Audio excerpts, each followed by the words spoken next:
जिला पुंछ की तहसील मंडी में तहसील सतह के तमाम नंबरदारों और चौकीदारों की जानिब से एक अहम और हंगामी मीटिंग का इनेकाद किया गया। मुनक्कदा मीटिंग में सरकार की जानिब से दी जाने वाली निहायत कम तनख्वाह पर शदीद नाराजगी और गहरे अफसोस का इजहार किया गया। मीटिंग में शरीक तमाम नंबरदारों और चौकीदारों ने कहा कि मौजूदा महंगाई के इस संगीन दौर में इन्हें महज 1500 रुपये माहाना तनख्वाह दी जा रही है, जो किसी भी सूरत एक खानदान के बुनियादी अखराजात पूरे करने के लिए नाकाफी है। इस हवाले से गुलाम मोहम्मद, गुलबार अहमद, चौधरी जावेद अहमद समेत दीगर नंबरदारों और चौकीदारों ने शदीद बरहमी का इजहार करते हुए कहा कि आज के दौर में जब रोजमर्रा अशियाई ज़रूरिया की कीमतें आसमान छू रही हैं, ऐसे में सिर्फ दिन के 50 रुपये दिहाड़ी के बराबर तनख्वाह देना सरासर नाइंसाफ़ी है। इतनी कलील आमदनी में ना तो बच्चों की तालीम का निज़ाम मुमकिन है और ना ही घरेलू ज़रूरियात पूरी की जा सकती हैं। इन्होंने वाज़ेह किया कि नंबरदार और चौकीदार आवाम और इंतज़ामिया के दरमियान एक मजबूत पुल का किरदार अदा करते हैं और हर वक्त मुख्तलिफ महकमों के साथ मुकम्मल ताउन करते हैं। इनका मजीद कहना था कि नंबरदारी और चौकीदारी का टैग लगने के बाद ये अफराद किसी और जगह मजदूरी या इजाफी काम करने के भी अहल नहीं रहते, जबकि इलाकों में अवामी मसाइल हों या किसी भी महकमे से मुतल्लिक मामलात, नंबरदार और चौकीदार हर वक्त खिदमत अंजाम देने के लिए तैयार रहते हैं। पूरे माह की मुसलसल और जिम्मेदाराना खिदमत के बावजूद सिर्फ 1500 रुपये माहाना तनख्वाह देना इनके साथ सरीह नाइंसाफ़ी के मुतरादिफ है। इन्होंने मजीद कहा कि नंबरदार और चौकीदार हुकूमत की निचली सतह पर रीढ़ की हड्डी की हैसियत रखते हैं, मगर अफसोस के इनकी मुआशी हालत पर कोई तवज्जो नहीं दी जा रही है। मीटिंग के अख्ताम पर तमाम नंबरदारों और चौकीदारों ने लेफ्टिनेंट गवर्नर, वज़ीर आला उमर अब्दुल्ला और रुकन असम्बली हवेली एजाज अहमद जान से पुरजोर मुतालबा किया है कि इस जानिब अपनी तवज्जो मरकूज करते हुए जल्द अज जल्द नंबरदारों और चौकीदारों को दी जाने वाली माहाना तनख्वाह में खतरख्वाह और मुनसिफाना इजाफा किया जाए, ताकि वो इस महंगाई के दौर में अपने अहल खाना के बुनियादी अखराजात पूरे कर सकें और बाइज्जत जिंदगी गुजार सकें। मज़ीद तफसीलात के लिए पेश है हमारी रिपोर्ट। आज जो है पूरी तहसील मंडी के नंबरदार चौकीदार हजरात यहाँ जमा हुए हैं। इसका मकसद पिछले लंबे टाइम से हम लोग एक कलील तनख्वाह में काम कर रहे हैं। काम हमारा इतना है जो बड़े से बड़ा मुलाजिम करता है उसके बराबर हमारा काम भी है।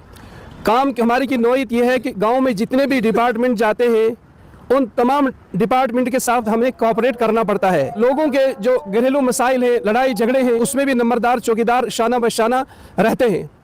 हमारी अब गुजारिश है कि हम ऐसे दौर के अंदर ना किसी पॉलिटिक या किसी यानी जैसे ठेकेदारी कार्ड या कोई काम या कहीं लेबर ले जा सकते हैं या कोई कारोबार वगैरह नहीं कर सकते हैं, इसलिए कि मुलाजमत का टैग लगा हुआ है। मगर जब मुलाजमत का टैग लगा है मगर बीच में क्या है कि तनख्वाह सिर्फ 1500 रुपये है, जो हमारी बुनियादी सहूलियात या बुनियादी जो ज़िंदगी के जो ज़रूरियात है वो उससे पूरी नहीं हो रही है। हम अपने बच्चों को मयारी तालीम नहीं दे सकते हैं, हम अपने घर वालों को मयारी फैसिलिटी नहीं दे सकते हैं। इसलिए हमारी इंतज़ामिया से गुजारिश है फिल फौर इस पर तवज्जो दी जाए ताकि हमारी तनख्वाहों के अंदर इजाफा किया जाए और हमें बर वक्त तनख्वाह मिलनी चाहिए। आज के दिन हम तहसील मंडी में तमाम नंबरदार दारान और चौकीदारान इकट्ठे हुए और यहाँ पर मीटिंग एक मुनक़िद हुई। मीटिंग के दौरान में हमने अपने बहुत सारे मसाइल पर गुफ्तगू की और मीटिंग में मंजर आम पर लाया।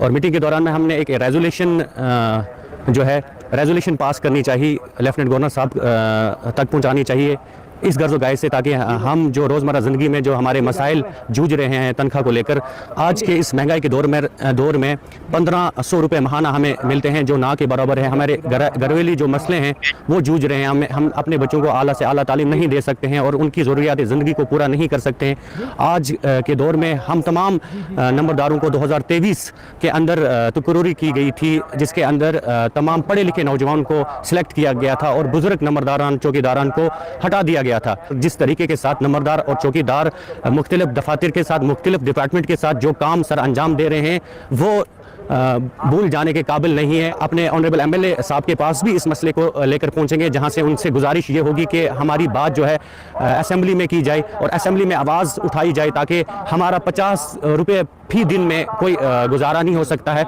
जिसको लेकर हम बड़ी रिक्वेस्ट करेंगे इन तमाम साहब से। ये पहले आज, जिसके बाद और भी मरहले हमारे हैं, इन मरहलों को पास करके हम इंतज़ामिया तक अपनी गुहार लगाएंगे। नंबरदार चौकीदार ऐसी हस्ती हैं, सरकार ने भी कहा कि नंबरदार चौकीदार जो है वो एक सरकार के और लोगों के दरमियान एक पुल का काम करते हैं। तो सरकार को भी ये चाहिए कि इस पुल को कमज़ोर ना होने दें। जो हमारी सैलरी है 1500 है, अगर इंतज़ामिया का या किसी भी डिपार्टमेंट का या किसी का भी 1500 में गुजारा हो सकता है तो हम कर लेंगे। आप बताइए कि हम 1500 में क्या क्या करें, अपना खर्चा चलाएं, घर का खर्चा चलाएं, बच्चों को पढ़ाएं। इस वजह से ना नंबरदार चौकीदार जो हैं बहुत परेशान हो चुके हैं। इस मसले को लेकर पहले भी हमने एक दफ़ा मीटिंग की थी, तो वो भी हमने सरकार के सामने शायद बात रखी थी, लेकिन हमारा पुरसान हाल कोई नहीं है, ना हमारी बात आज तक किसी ने की। हम ये चाहते हैं कि हमारे MLA साहब भी असेंबली में भी यह बात उठाएं कि जो नंबरदार चौकीदार हैं इनकी बात करनी चाहिए, उनको असेंबली में भी उठानी चाहिए, क्योंकि हम बहुत परेशान हो चुके हैं। ना हम कहीं काम करने के लिए, ना कहीं गाँव से बाहर जा सकते हैं, ना कोई लेबर मजदूरी वगैरह कर सकते हैं, ना ठेकेदारी कर सकते हैं। जहां भी हम कोई भी अप्लाई काम करते हैं तो हमें जो मुलाजमत का टैग लगा, इससे हम परेशान हो चुके हैं। तो सिर्फ जो है हमें दिहाड़ी का 50 रुपया मिलता है, तो उससे हमारा गुजारा नहीं हो सकता। हम गवर्नर साहब से, तो उमर अब्दुल्ला साहब से ये अपील करते हैं कि जो ये मजलूम कौम है एक नंबरदार चौकीदार, इनके बारे में सोचा जाए और इनकी सैलरी बढ़ाया जाए। कम से कम जो दिन में एक मजदूर 500 कमाता है, तो अगर उसके हिसाब से कर दे तो